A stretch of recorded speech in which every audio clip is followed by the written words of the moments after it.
Hey, welcome everybody. Welcome to the stream. We got here Trip Toppling here, and we're going to be basically doing an interview with him, seeing how he's been. He's a photogrammetry artist. He's a good friend of mine, an old coworker, and we're going to break down kind of his career and answer some questions, and hopefully you guys can get some cool info from this interview. So let's dive in and jump into this, shall we?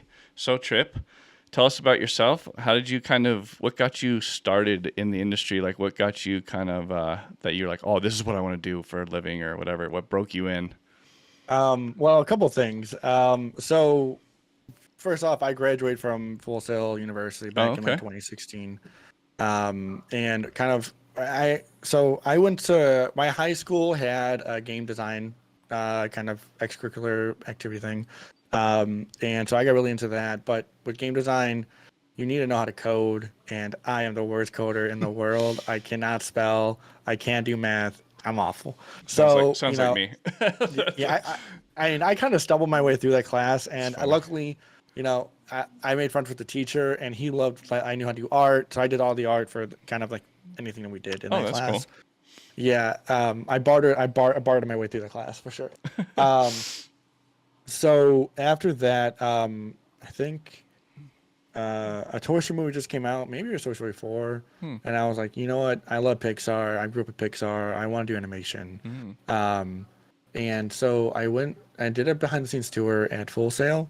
At Um, Pixar? at, no, Oh, no. like At at Full the Sail. school. Okay. Yeah, Yeah. yeah. And that's kind of like they teach you the classes and like what you could be doing and Hmm. all this stuff. And it's kind of like, I mean, if hindsight, it's like cool. You're showing off. It's whatever. You Sure, don't need sure. to do it. They did at the school I um, went to too. Like when I went there, uh, they're like, "Come check this out," and they showed this really cool this guy's demo reel that like just got hired at DreamWorks, and I'm like, "Whoa!"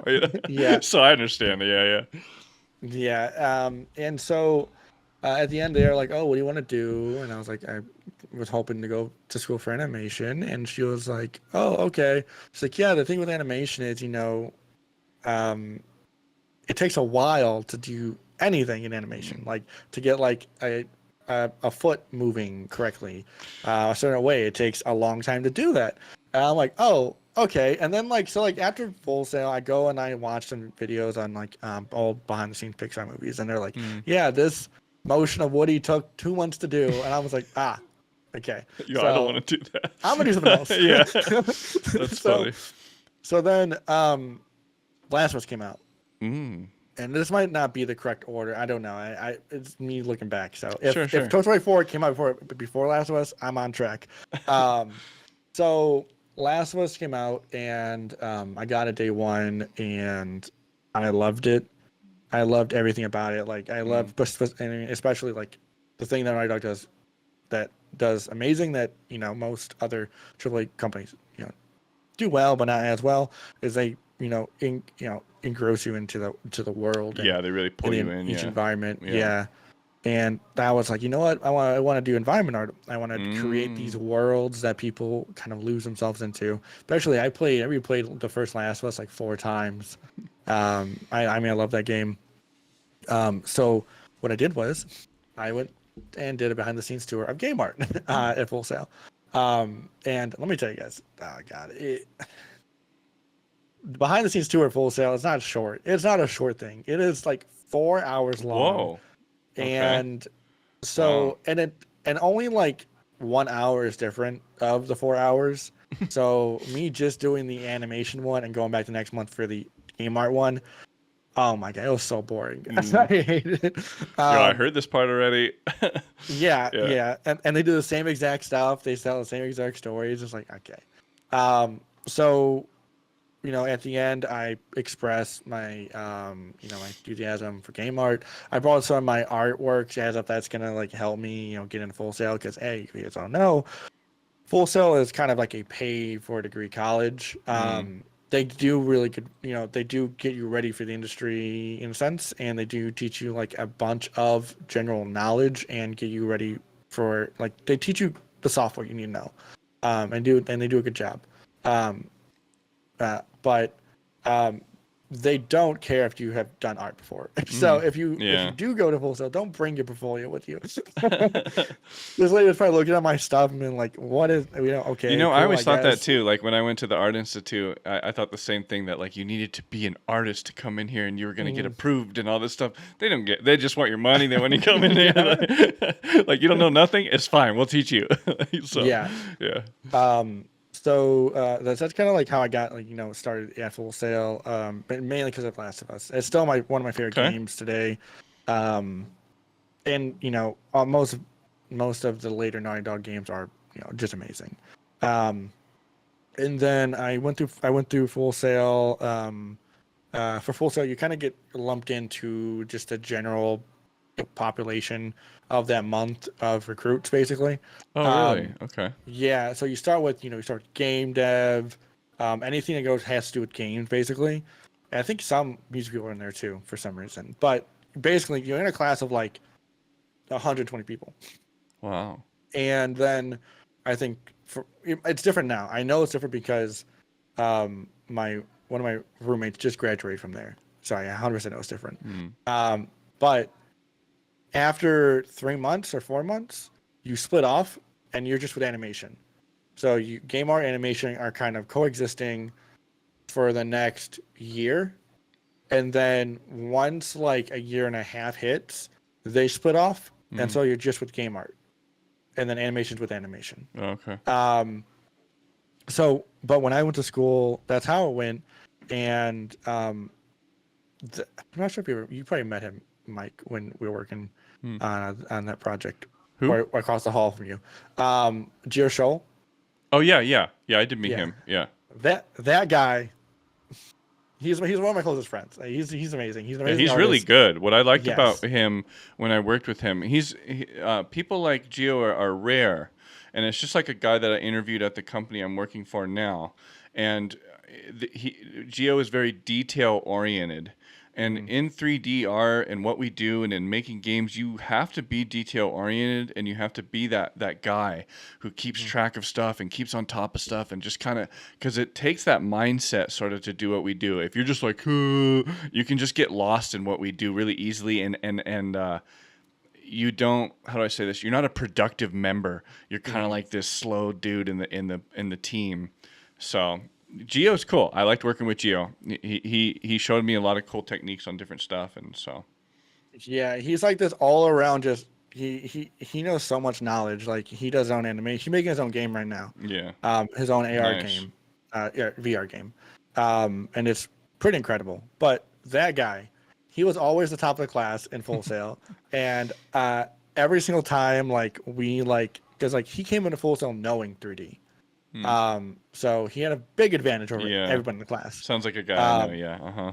yeah, and so he just kind of blew everything out of the water. Like they're like, oh, and one of the first things we had to do was we had to make a, an asset that was no bigger, no, it couldn't be more than 300 polygons, but it had to Wow. be made by the single polygon, like extruding faces Yeah, and everything, and there couldn't be any angons, starting with a cube. and yeah, Hmm. exactly. And so everyone struggled with it because it's the first thing you're doing in 3D, and like 2 minutes was done.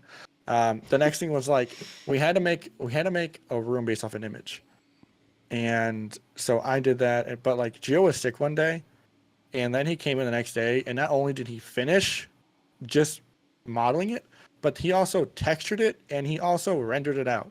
So that guy was done within the first week of the whole month that we had to do this. And I was just like, my God, I was like, I need to get on this guy's level now. Um, so Gio kind of pushed me. I was always like chasing him, and I'm still chasing him. I'm not caught up with that guy yet, because That's because good though. and You this got to have somebody like that. It's really important, I feel. Yeah. no, yeah, and I would say there's certain things that I'm gonna throw in the white flag, and I'm never gonna catch that guy. And it has to do with more technical stuff because I am not a technical minded person. Mm. I am a very art driven person, and like I can make if I think of the scene, I can make it, or if I see a piece of concept art, online, I can make it. But I can't like say like, oh, I want there to be 200 variations of this trash can. Let me make a blueprint on real fast to make the 200 variations of this trash can. Geo Shoal can do that without any problems. Um, and that's why I also really had trouble with like Nuked also, Hmm. and some designer, and basically like any like node thing like Unreal. If I like get back into it, like um, I've made complex shaders in there before, but specifically like designer and Nuke, very hard. Um, but anything else that's like kind of art driven, easy as heck. Like Marvel designer, I picked that up pretty fast. Yeah, that's like the Embergen, program that you yeah. use to create the clothing and stuff, right? Yeah, exactly. Yeah, exactly. And then Embergen also, that's the software used to make effects, VFX, usually. So what But came yeah, after Full Sail? How did you get your first job? so how I got my first job is kind of not how people usually get the first jobs. Um, and that's because, and I don't say that because the company I went to was very different than normal companies. So whenever you're going to school, everybody in the class is usually gonna be like, I'm gonna work for Naughty Dog. I'm working for like in any Yeah. AAA company you can name, and that's usually not the case unless you're like a heaven sent artist that just makes gold. You're probably not gonna make it. You're not make it at first in one of those companies. You'll Right out first of probably school make and it. stuff, yeah. Yeah, yeah. We had one animator that went straight into Naughty Dog, and he was amazing. Hmm. But you're probably gonna go to an indie company or a lesser tier company, Yeah. and then eventually make it into the big leagues, basically. Um, well, I was part, and I'm still part. I don't know if it's still up of this group on Facebook called 10,000 Hours, and essentially, so you guys know, the idea between 10,000 hours is if you have 10,000 hours into anything, you will Oh, eventually yeah. master that thing. So that's like the whole name of the group. Um, so I had joined this group on Facebook, um, and I was at this point I was out of college for like 2 or 3 months. Okay. And being out of college for 2 or 3 months back at home, you're just like, oh God, I want a job. I want a job in the industry. I'm ready. And it gets really like per month, your morale goes down a lot. I bet. Yeah. Um, I'm gonna be honest. Yeah. So, and that's like if you're living in like a sunny state like Florida. If you have to move back from Florida to like a Northwest state, I'm pretty sure it goes down faster. That's funny. Yeah. It's even more depressing. That's funny. Yeah. So I seen this post on 10,000 hours. So it's basically like from this small company. I had to look up. I didn't even know they existed. Called Hay Mushroom, and they said they were looking for an environment artist. And so I was like, okay, cool. I'm an environment artist. I can do this. So I had reached out to the owner of the company, which was Felix Jorge. And I was like, hey, love your company. Love your work you do. First of all, I went and checked out the work they do before I said this. I wasn't completely lying, but Yeah. I was like, love the work you do. And he responded within like an hour. What did they do, And by the way? What did Happy Mushroom do at the time when you were joining them? What kind of work were they working on? At the time. they made this like they made this VR trap house for T-Pain. Oh, And okay. they never got paid for it. Oh, They never got paid for it. I don't know what happened with the whole situation, but they just didn't get paid. T-Pain just took the money and ran, Yeah. or took the 3D and ran. Well, I think like he didn't like how it came out, so he like Oh, refused to pay for it or something. shoot, yeah, But I got hit back up by Felix, yeah. and I had sent my portfolio over there too, for him to check out, and he had said, "Hey man, you do great work, but we already filled the position." He's like, "If any other position comes up, we'll reach out to you." But after some rejections, you kind of get the sense when someone says that like, okay, I get it. You don't want me. You're not going to reach back out. It's fine. It's fine. Because you get so used to it. I think I got rejected before this opportunity, like more than 20 times, 30 times. Oh yeah. And that was like after doing like, I also did like a couple art tests and still no. And then I went through like 2 other interviews at another place I didn't know. And that was at college too. So, when someone out of college, you can almost tell like how good they are. There's no need to art test on this person out of college.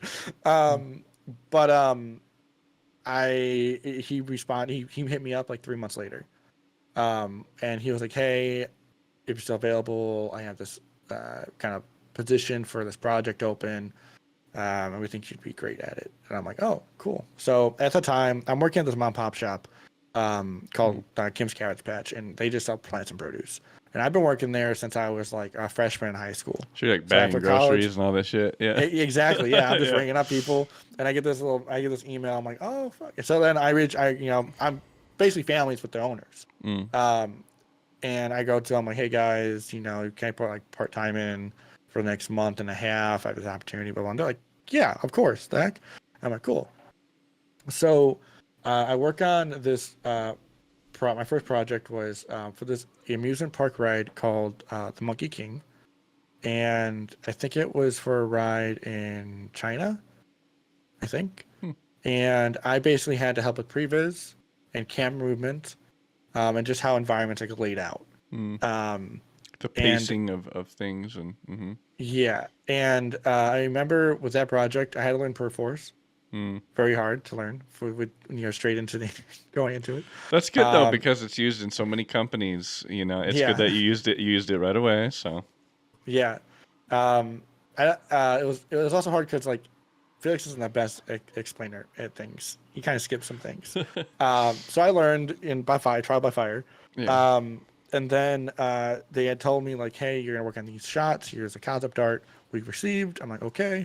One of the big things that I learned though in this first job was um, you have to dress to camera. Just like I'm pretty sure animation, you animate to camera. You don't animate that's not something that's not going to be seen. It's no reason to do that. Mm. Um, so for me, I always dress the environment, just dress the whole environment. Yeah, you just like I as a not whole 3D because it's 3D after all. Yeah. yeah. So I was told, okay, here's the camera, here's the track it's going on.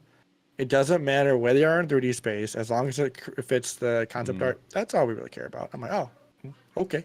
So I made the assets, put them in the position. They liked it. They liked it. They had brought on this guy from Naughty Dog as a freelancer, and I remember, he was checking my work, and then they also told me to go see how he was doing it, how he was doing his shots, and so I went to go check his stuff out, and it was super organized. He was, and he got done like 4 shots when I got done like one. And I Mm. remember in that time, in that instant, I was like, "God dang, I got to get fast." I was like, "This guy is killing me." Smoking me. So Yeah. yeah, so I was like, okay. So then I worked, on that project. I think one of the things that helped me out was I was definitely like a go-getter, and I still am. I love what I do. Um, but for that project, they were talking about how they might need a orange blossom tree. And I was like, ooh, I got a speed tree. I can make an orange blossom tree. So, and, in my spare time, because I'm trying to break in the industry, like I'm gonna do whatever it takes, of course. So, in my spare time, I just made an orange blossom tree and watched a tutorial real fast on how to make a tree, and then Mm. I just entered my own textures and everything, and there it goes. And so, like 2 weeks later, they're like, "We could really use an orange blossom tree, and we can't find one online." I'm like, "Ha, I got you guys. I got the orange blossom tree I made." And Oh no way. they're like, "Oh, really?" I'm like, "Yeah." And then they liked it. They liked the orange blossom tree and everything. And then when the project ended, they were like, "Trip, we really like you. We really like your work. We're a small company. We don't really have any employees, but we potentially like you to be the first employee." And I'm like, "Okay, cool. That's awesome. Just do. And so they're like, by next Wednesday, we'll know like if we want to expand into that, to bring you on. Mm. And then he'd be like, that'd be you moving to LA and blah blah. And I'm like, oh, okay. And I was in Florida at the time. Oh, I see.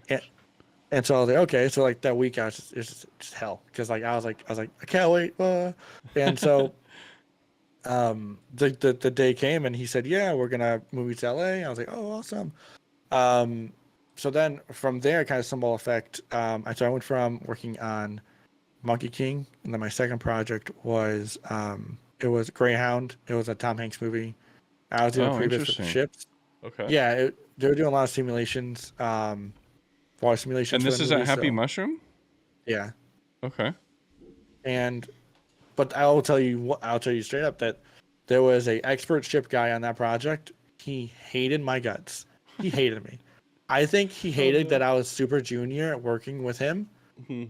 Like he felt like because I was junior, like I don't know, his job was less cool. I don't know. But my first day, I will tell you, my first day on the working industry was the best day because I come in, I get sit down at this PC, I start working, whatever, start blocking out boats, and then Tom Hanks comes in, and he's like, "Hey guys, how you doing?" And I'm like, "The heck?" And Yeah, then he that's leaves, Tom but Hanks. I was like, "What the-" and Geeking out. yeah, I have not met a cool person since. The first day was basically the coolest day. But the guy hated me. I was kicked off that project within a week. Um, Your supervisor at the time, or whoever it was, your lead, or the other artists, or whatever. yeah, I mean, he hated me so much. He had another artist come and talk to me about how to model, and I was just like, "This is my first job." What? And he was basically he was getting really mad because like I was making these simple shapes for the boats because they're previs models, and you don't really need that much detail on previs. Yeah. But he wanted like the whole boat made. He wanted the whole boat made as if it was like real dimensions, real blah blah. And I was just like, yeah, I'm doing like the correct dimensions of the boat, but they don't need to be like insanely modeled. Right now, it's previs work. Um, so from there, I was kind of happy that I was off that because I hated going and seeing that guy. But I know um, how that can be. Yeah. but the downside was I didn't know how the industry worked. I didn't know that like there's a possibility that like you wouldn't be working at the same place for a while. Hmm. So what they told me when I first moved down to LA, Felix and Fire was like, "Oh, you're gonna be working in downtown Santa Monica." So I was like, "Okay, cool." So I was gonna place close to downtown Santa Monica, so then I don't have to like drive because I heard Hmm. LA traffic is awful. Well, I got a place, and it was expensive at the time too. It was not worth it because I worked there for a week and then I had to go and drive down to downtown LA. And so, Oh, right away. Yeah. yeah. But I got a chance to work at Fox VFX Labs. It's since disappeared, Yeah. since the merger. But I got to meet incredible artists. I got to work with like basically everybody at Fox VFX Labs was a senior artist, and this was like my second gig in the industry, just working with like all these like industry professionals and legends. So from there, I got to work on um, Call of the Wild, Mouse Guard, True Maze. There was like Mouse Guard was another. really cool. A lot of Mhm, people never got the chance to see that. But I saw that while I was at Halon. They showed off Mouse Guard, and I'm like, this looks incredible. This looks really mhm, cool. And nothing came of it. It's such a shame to see so many projects out there nowadays that, like, that you're a part of, I'm a part of. I see a lot of projects come and go that, like, could have been something great. And they never actually see the light of day. Like, the mhm, massive public never sees it. But I always felt that if, like, it got the right publicity or whatever, then these certain projects could be huge, but they mhm. don't, and they just go off and they just kind of go into the abyss, and it's it's Yeah, it's interesting. I will say, and I'm not sure if like, I mean, I'm not sure if I'm supposed to take this or not, but I still have like the Mouse Guard like pages they gave us for like the movie, and then I also saw there's Scripts or another whatever. movie that yeah there's Hmm. also another movie that didn't get really made. It was called True Maze. It was supposed to be like a prequel to Maze Runner. Mm. And I had like the whole like storyboards of that too. So I mean that was pretty cool to keep. Yeah, With and you my never know if it time over comes there. to fruition later. It's one of those things. A Yeah. lot of these projects get shelved for years and then get brought back to life. So I mean, that'd be awesome. Yeah. So, I at that point in time, I kind of proved myself, in the industry. I got to work with Andrew Jones, who is now the production designer on Mandalorian and all the Star Wars shows. He's mm, an incredible human being and super nice, but he knows what he likes. And I was sculpting, and I was painting the mountains, um, for Unreal use for Call of the Wild. Um, and oh my god, and having him kind of look over my shoulder every like hour to check in on me to see like how I was doing was terrifying. Yeah. But I would go to lunch with Safari, who was also a co-owner of Hey Mushroom at the time, and he would be like, Andrew Jones really likes your work, and he was like, he came to me yesterday and he goes, Trip does your work, and he never does that. I'm like, oh, this is cool. Okay, cool, awesome. I know I'm doing good. And Felt so safe finally at that point. Yeah. yeah, and so after that, after Mouse Guard got shut down and True Minutes got shut down, and then I think eventually Fox Fix Labs got shut down. Wow. That's when kind of like I would say like the fun kind of happened.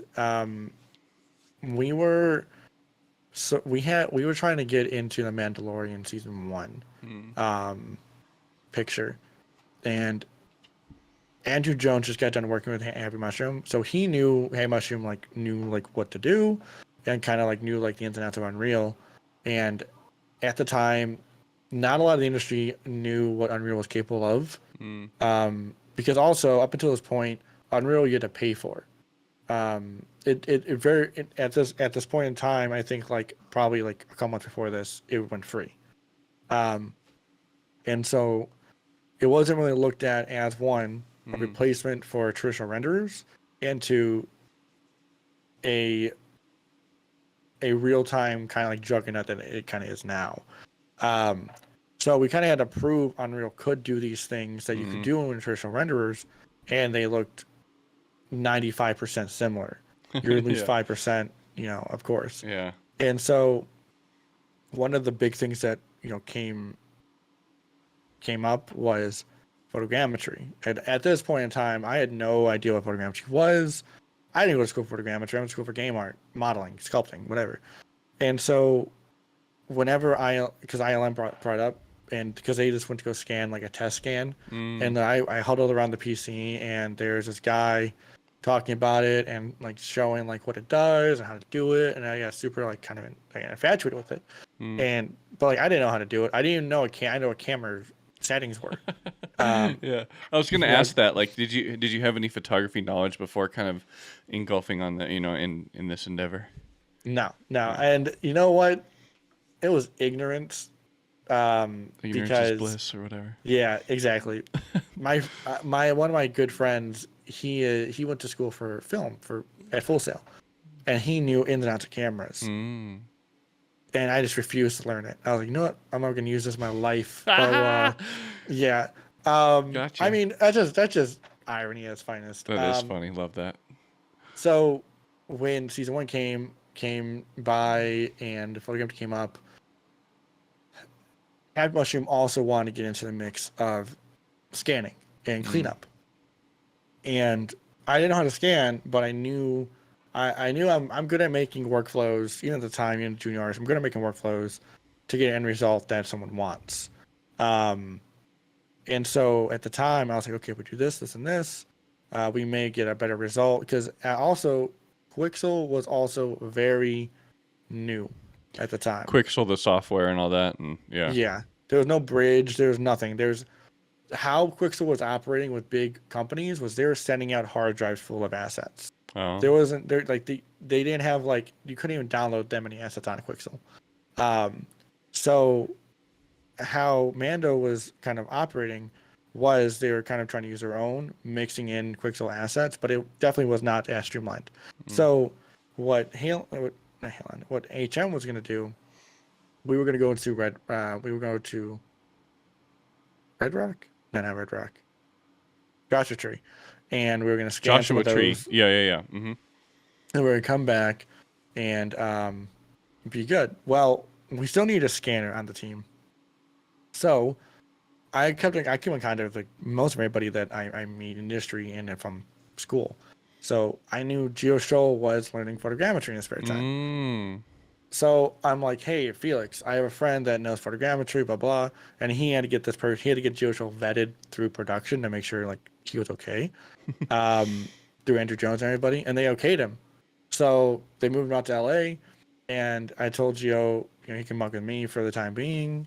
And so when Geo was bunking with me, I'm like, hey, Geo, do you want to go out one of these weekends and kind of teach me how to scan?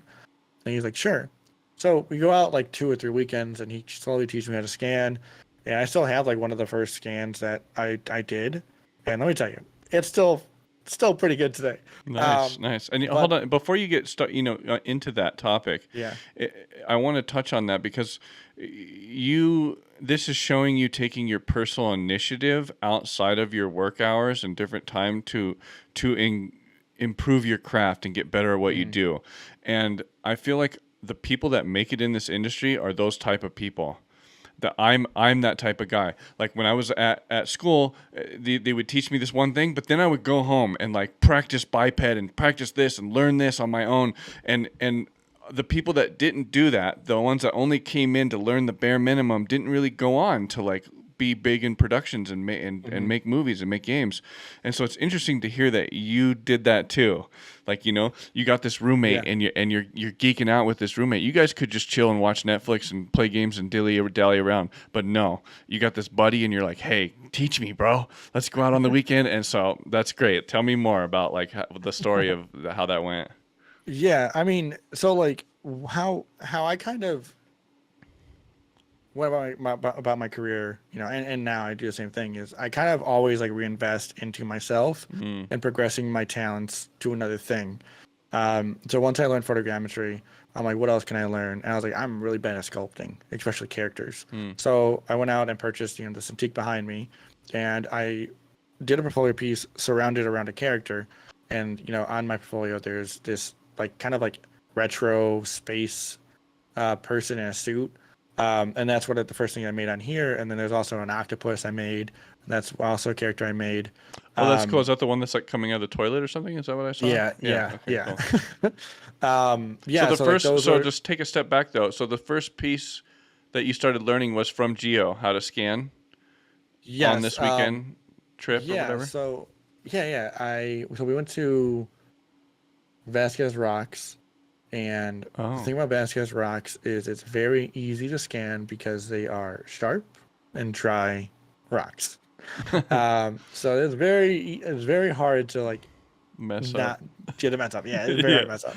So we spent like probably 3 hours there, and then the immediate week after we went to Joshua Tree, Mm. and we were hiking around Joshua Tree, just capturing and everything, and then we took those and we went back to the production, and they also wanted us to like kind of test like scanning crates because a lot of Star Wars background is crates Hmm. and just knickknacks everywhere.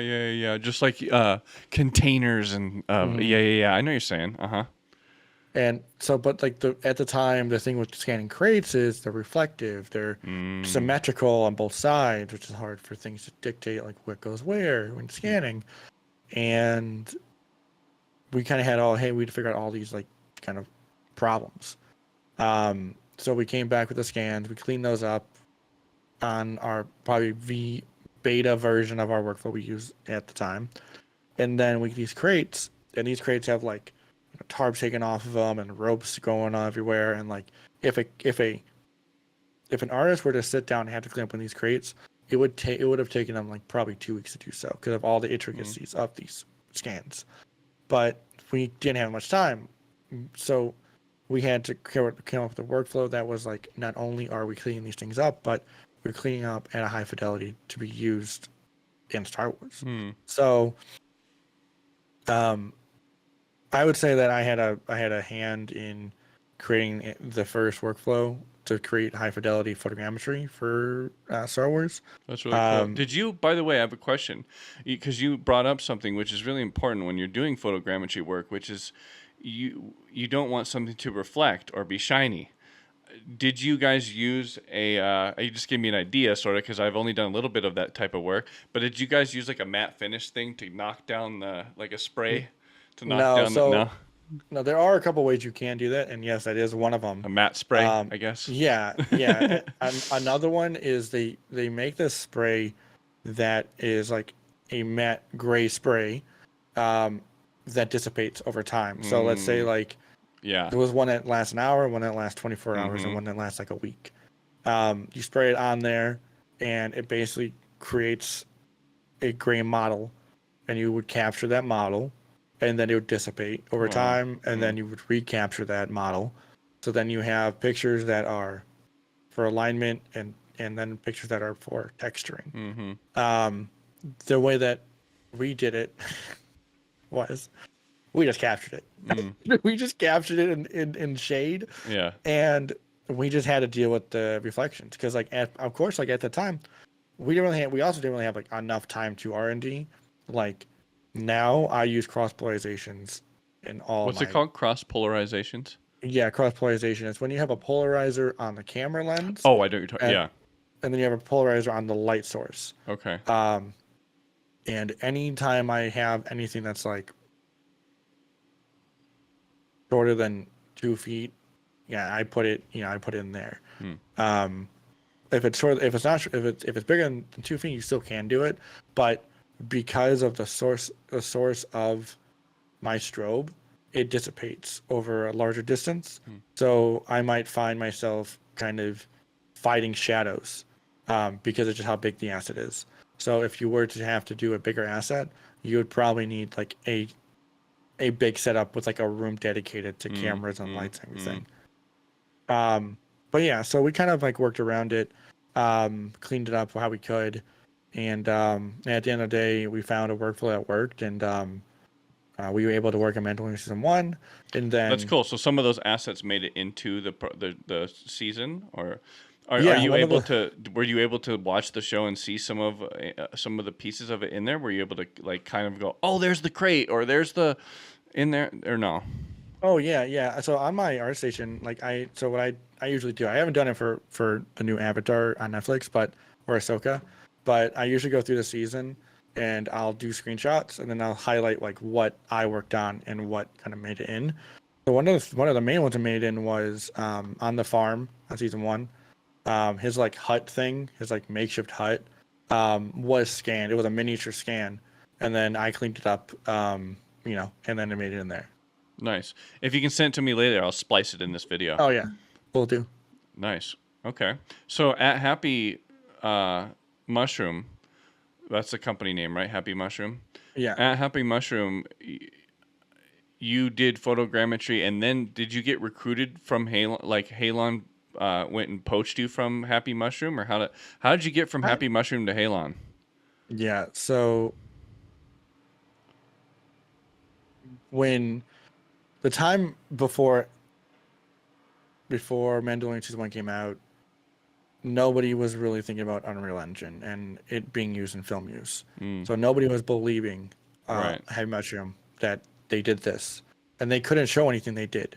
Because So one of the things that it's we like did under at Happy NDA. Mushroom, yeah. Yeah. So one of the things that we did was we remade what we did for their test was, and it Mm, was, I'll send this too. It was on my station. It's these crates in an alleyway, um, and it's basically showing the comparison of like, hey, this is real, this is fake. Tell me which one is, you can't really tell. So, and how much we got in a lot of trouble for that, like a lot of trouble. Oh, by Um, putting this document out there showing these things, basically. Well, not even that. It's like at the time they had thought that HM just took the images that they used in this test and remade it on their end, which was not the case at all. It was we went ahead and rented our own crates and took our own pictures and just recreated it on our own time. Hmm. And they had to prove that, and it was a whole big scenario. Um, so because they were having trouble getting work, Gio and I got let go.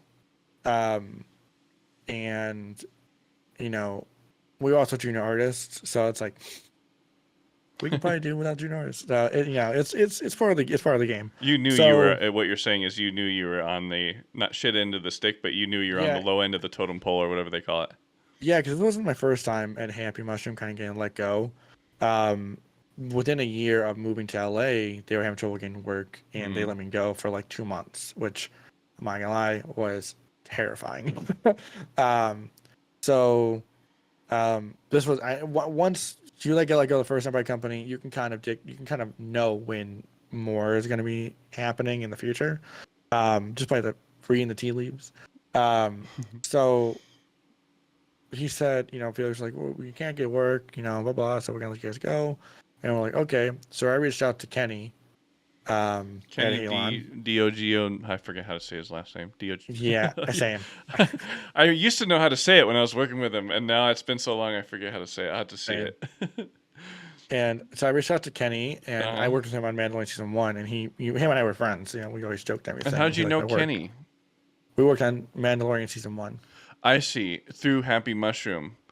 Yeah, In a him, collaboration sort of type of thing at Halo. Halon, and yeah, Ah, okay. Now I'm connecting the dots. Okay. All right. yeah, I worked with him, I see. Mike Still, and Another great artist, Mike Sill. Rebecca. Yeah.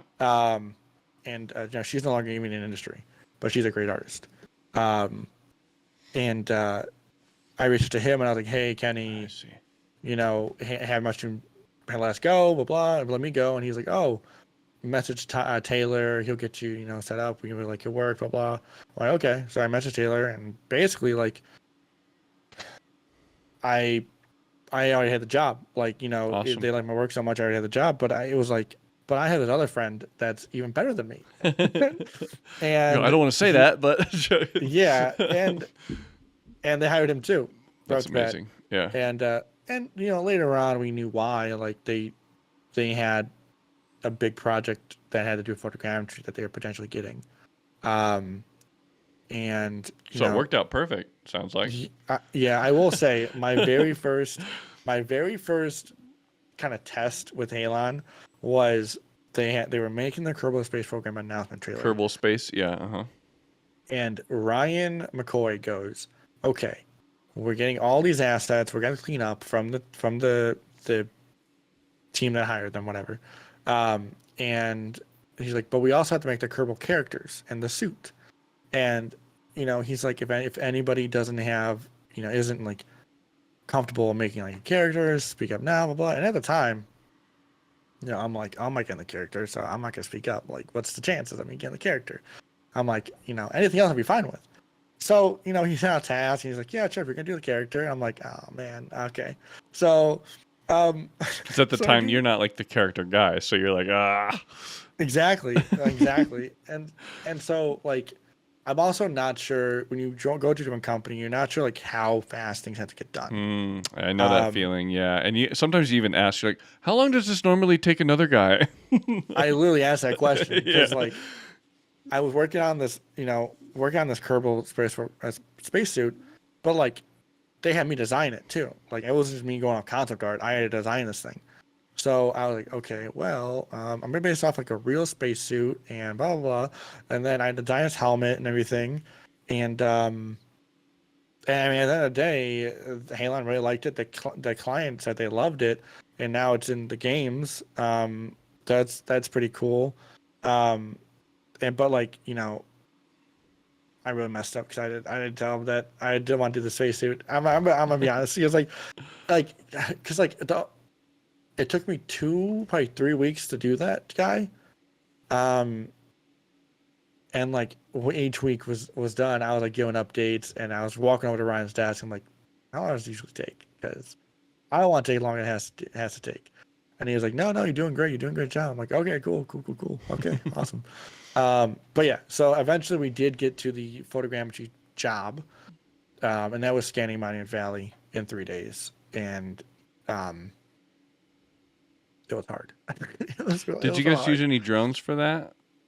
Yeah, Yeah. so the drone company that we actually got, because Yoshi was the head on the project, and he's now working at the MSG Sphere, um, heading photogrammetry over there. Well, He's an amazing artist, um, and a great guy.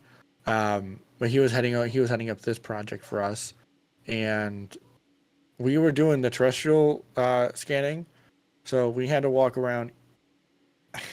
We probably walked like 31 miles in like 3 days. It was wow. it was crazy in sand with gear. Yeah, I was gonna say you guys are Um, probably sweating oh my crazy. god, yeah. So he hired these drone guys, and they came out, and they had this giant drone Mm. that was supposed to carry this camera and take all these beautiful pictures and whatever. It broke. It Oh broke. It no. did take, it didn't get, it did never take it off the ground. It just Oh didn't my work. god. No, all these people So from around the world sort of like in one spot, and they can't. Oh, Jesus. yeah, so it was like the worst that could happen because we only there for 3 days, and the first day was them finding out they couldn't do anything. Mm, And that was also like so with photogrammetry, it's almost better if you're an artist first and then a photographer, mm, because then you know what the end result is being used for and what it yeah, needs to look like. yeah. So you kind of know like where it needs to be taken, Mm-hmm. and again, you still have to be a competent photographer. You just can't just pick up a camera first time and be like, Yeah. okay, let's go. So um, we had to explain to these guys already like what kind of had to be done and how we need it done. So that took a lot of time to do. So then when it didn't work, we had to like fly a new team to Mountain Valley Oh, wow. Yeah. like within the next day, and then they basically took a day traveling there, so they're only there for the last day, and the last day they had to get everything that we took in 3 days. And it Mm-hmm. was definitely troubling. I think we wind up having like 50,000 like terrestrial images. No, it had to be drone images. Probably 50,000 drone images, and then probably like another like 60,000 terrestrial images. Mm. We had to color correct those by hand. Jesus. No, no script. No, because like with photogrammetry, and there probably is a way to do it now with machine learning. But at the time, back in 2018 or 19, um, how shadows react per image and the aperture and the exposure, um, Mm. it's just Changes. hard. It's just hard because like yeah, like you want to take a color corrected chart first, and then based off the grayscale, and then adjust your shadows and highlights, and then just copy that across the board. Yeah, I was And gonna then ask after that if you that, guys did it like like in a because I know when I used to do a bunch of like wedding photography and stuff through Lightroom, you could make like an adjustment and then batch them out and tell it to do that across all the other images or whatever. yeah, and that helped some, but we were like trying to crank through these things, Mm. and so like we were going really fast to them. Um, but when you're correcting 10,000 images a day, what your first one looked like and what your last one looked like is sometimes different. By the end, it's all like Yes. light and dark almost. That's It, funny. we, yeah, we had some alignment issues because we were just color correcting way too many images, and our eyes were being fatigued because That's of it. wild. That's wild to think about. This is why, in certain situations where a human might not be the best, the person to be Yeah. doing. That sucks to say that, as an artist, but like some stuff like that should be done by machine learning because your eyes Hmm. can't. Yeah. And I'll be the first to say, like, I'm no color scientist. Mm, Like, if a machine knows color better than my eyes, that's yeah. fine. I'm Yeah. fine with that. So during Halon, you you did all this photogrammetry work. You now the work that you did that you're talking about were because I remember kind of working on this project as well while I was there, and I did like animation fly-throughs of these terrains to show off because we were going to pitch this to that big company that was doing that big sphere in Las Vegas, Hmm. and the hardest part of doing some of this photogrammetry because like you might not know this, I don't know if I told you this, but I was a part of the photogrammetry on Red Dead Redemption 2. You And had mentioned that you did photogrammetry before, but I didn't know that. yeah, and so what we did, I was like the skeleton crew. We were the first people to kind of like try it out and figure out what photogrammetry was. And they're like, "Hey York, you have a cool camera, right? You have like a high megapixel camera." And I'm like, "Yeah." And I brought it in. They're like, "Damn, this is better than the one we got." And like so they were all about me coming with them. So we went out and we took pictures of logs and all these different things. Oh. And then we went back into the software, and I forget what the software was even called. No one could even use the software at the time. It was only like Rockstar and them. Like they teamed up with Mm, this software company, and we were like okay. trying to figure out if you could do photogrammetry in games basically at the time. And so we went out and shot all this different stuff. And one thing I remember that was very difficult was we tried to shoot like a rock cliff, like a I don't know, just like a huge cliff face, Hmm. and we couldn't get a very good photogrammetry of it because we didn't have a drone. We couldn't literally go. Well, So like we couldn't physically get over there, and the mhm. pictures were like, it was one of those things where like that's when it dawned on us that like, what if we had like a drone that we could fly up in these areas? But we didn't think about any of this, and this didn't dawn on us until we start doing these productions. And what's interesting about this stuff when you're doing something new like photogrammetry is all the artists are learning as they go because it's like a new art form. Yeah, and kind of like I'll kind of touch base on something. So what you just said, I went out and I taught 4 or 5 people how to do photogrammetry one day, and at the time, my friend was supposed to come with us, but he couldn't. He had to go back home for some reason, and he was a drone guy. He had a drone license, and he was bringing his drone and everything, but he couldn't go. Well, we went to Ladder Canyon, and Ladder Canyon is a canyon. It would help to have a drone. These cliffs were 200 plus Yeah, feet exactly. up. Yeah. So what we had on us was we had an HDRI rig. We had a LiDAR stationary. The specific version of LiDAR was the RTC 360 Leica. And then we had my Sony, and we had a Nikon, and we had like a Canon. Wow, all the whole range.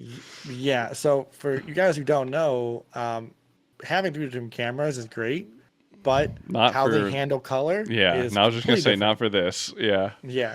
So Oh not only boy. did we not have a drone, but we only had terrestrial photography and the LiDAR.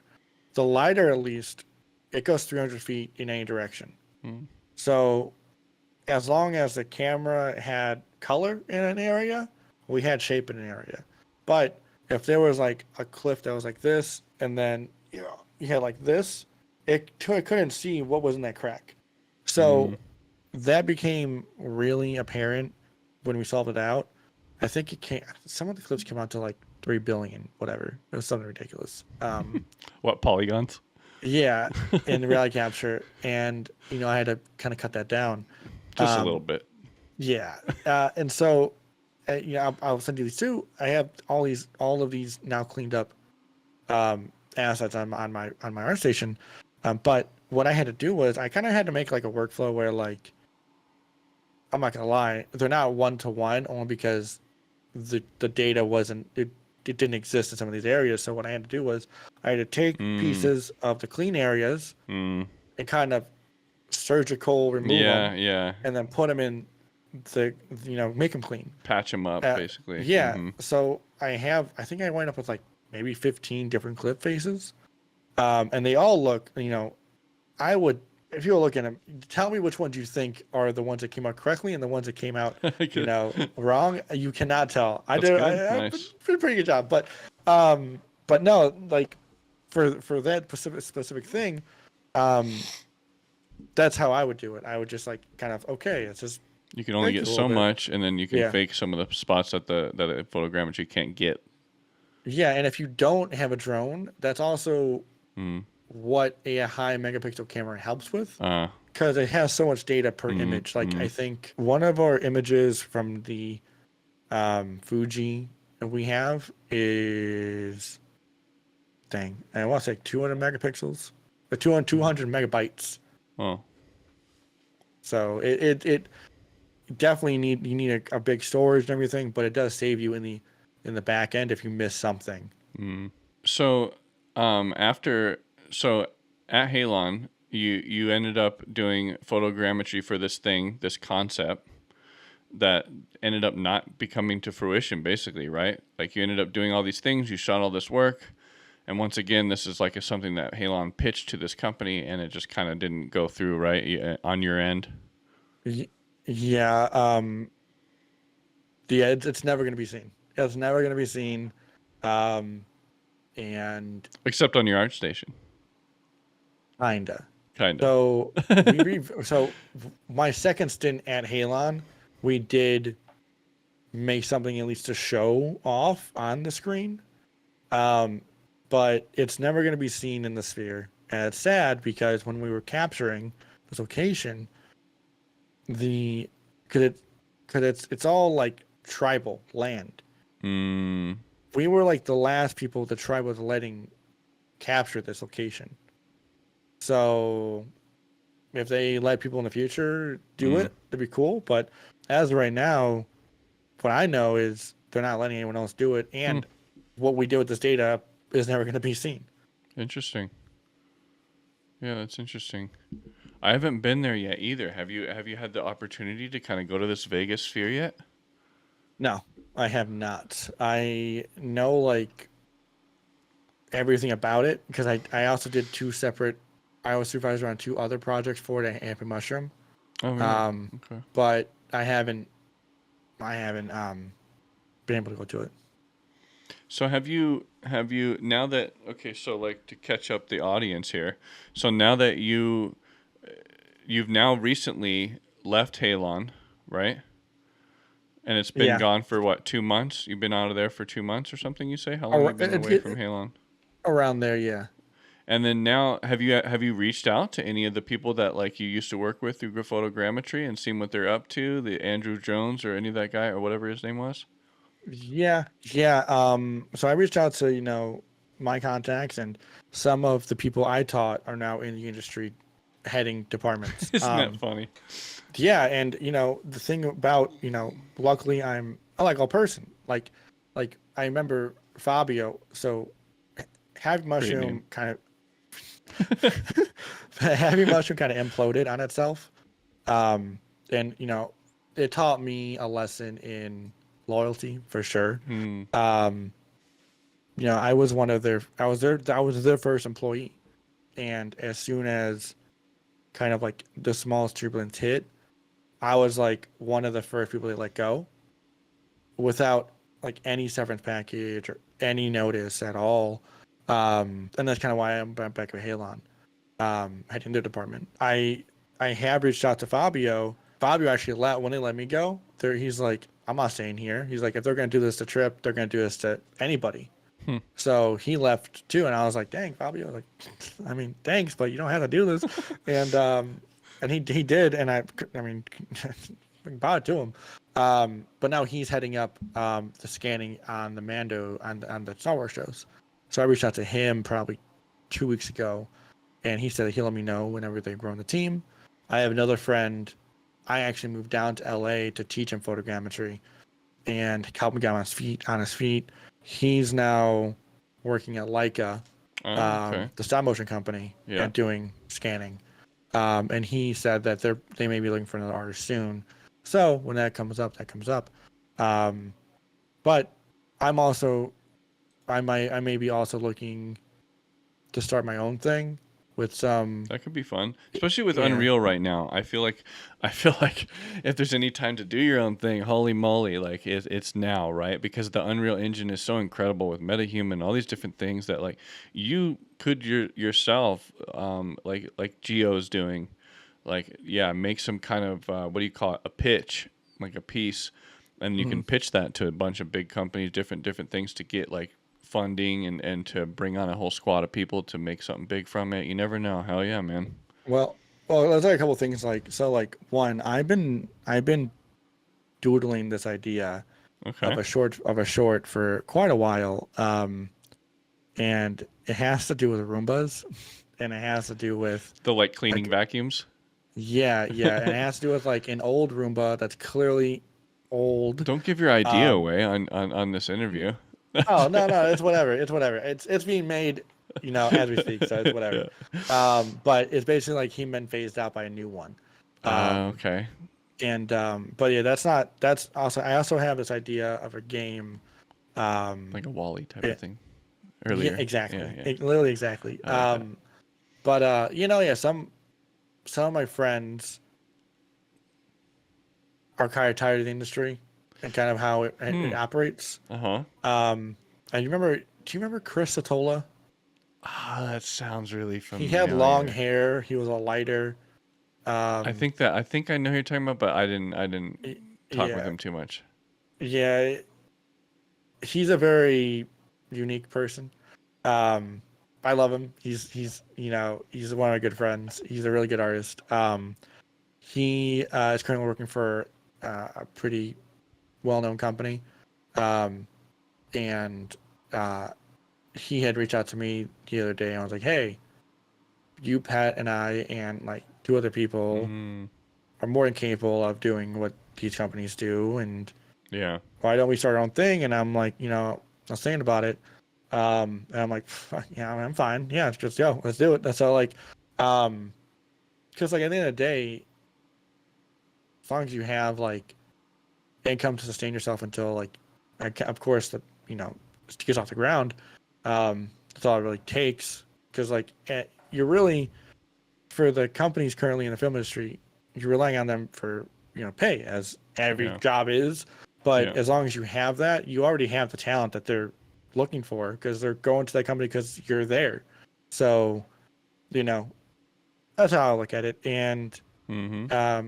so like right now, I'm working on my own. I'm working on my own channel, my own YouTube channel. But I'm Yeah. also And what's the working on like channel that stuff called on the end. again? The art It's of the called show or art of uh, the Art of the Scene. the art of the Um, scene. Okay. Yeah, and it's a YouTube channel dedicated to progressing artists in like their field. So, because I went to Full Sail, I know what Full Sail teaches you. I know that they do a very good job on teaching you the basics of everything. Hmm. And so you come out Where of the Full Sail buttons kind of like are. like we're a Mm-hmm. generalist kind Yeah. of. Yeah. But what Art of the Scene it is a portfolio first um, channel. So what that means is we will create a portfolio from start to finish, from concept to final pixel. And what it's still very much work in progress. But how we're gonna do that is I have, of course I'm gonna go through, Patreon, um, and tier 3 in Patreon. I think I have it at like 15 a month right now. And that is basically like you're gonna get everything I scanned, all of the cleanup data and the raw data, and the Unreal scene, and every asset that goes along with that, To use in and their projects or something like that. yeah, and every That's cool. video, every tutorial that I make for that project. So basically, if you did want to follow along with me through everything I do in that project, you can. That sounds Um, awesome. if you just wanted to kind of focus on one area, like grooming or something else, you can just do that if you want to. But you can still get the asset. You can still get the portfolio done if you wanted to. And that's kind of like what I'm trying to do. I'm trying to make fun portfolio pieces that stand out of a crowd, that also teach, the more in depth of each software, while creating like a fun piece out of it. Nice. Awesome. So it'll be like a multifaceted channel then, somewhere that, where they can learn stuff from and also kind of other things attached to it from there. For sure. Nice. That sounds awesome. Well, dude, thank you so much for taking the time tonight to like speak with me and having a chat. I know you're busy with everything you're doing. All of us, I am too. It's like so hard nowadays to even chat with an Oh old yeah. coworker or sit down and actually have an interview like this and chat with you. It's cool for you to share.